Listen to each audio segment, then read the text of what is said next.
વડોદરાના મર્ડરની shocking inside story. દરવાજે લાગેલા સેન્સરનો તોડ કાઢ્યો, સર્જિકલ બ્લેડથી ગળું કાપ્યું, સામેના બિલ્ડિંગમાં હાથ ધોયા। વડોદરામાં એક એવી ઘટના બની કે જે સમાજને એક સાથે બે પાસાઓ પર વિચાર કરવા મજબૂર કરી દે। પહેલું પાસું એ કે આજના યુગમાં મોજશોખ માટે ગમે તે હદે જઈ શકતું યુવાધન, અને બીજું પાસું એ કે એકલા રહેતા વૃદ્ધો। મોજશોખ પાછળ ઘેલો થયેલો એક નવલોહિયો યુવાન થોડા હજારો રૂપિયા મેળવવા માટે એક કાવતરું રચે છે। 5 દિવસમાં એવું પ્લાનિંગ કરે છે કે જેને પૂરું કરવામાં તે જરા પણ ખચકાતો નથી। પૈસા મેળવવા શું કરવું, કઈ જગ્યાએ કોને શિકાર બનાવવા, શેનો ઉપયોગ કરવો, આ બધું તેણે બહુ ચાલાકીથી વિચારી રાખ્યું હતું। છેવટે એ દિવસ આવી ગયો જ્યારે તે પોતાના પ્લાનિંગનો અમલ કરવાનો હતો, અને તેણે કર્યું પણ એવું જ।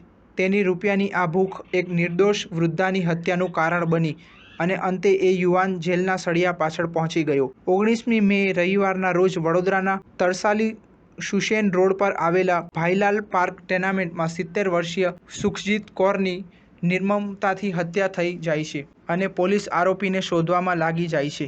પોલીસ જે આરોપીને પકડે છે તેના વિશે જાણીને સૌ કોઈ ચોંકી જાય છે, કારણ કે એ આરોપી બીજું કોઈ નહીં પરંતુ એ વૃદ્ધાના ઘરની બાજુમાં જ રહેતો 19 વર્ષનો યુવાન વિશાલ સરોજ જ હતો। સ્ટાર ન્યૂઝ 7 હંમેશા સચ્ચાઈની સાથે।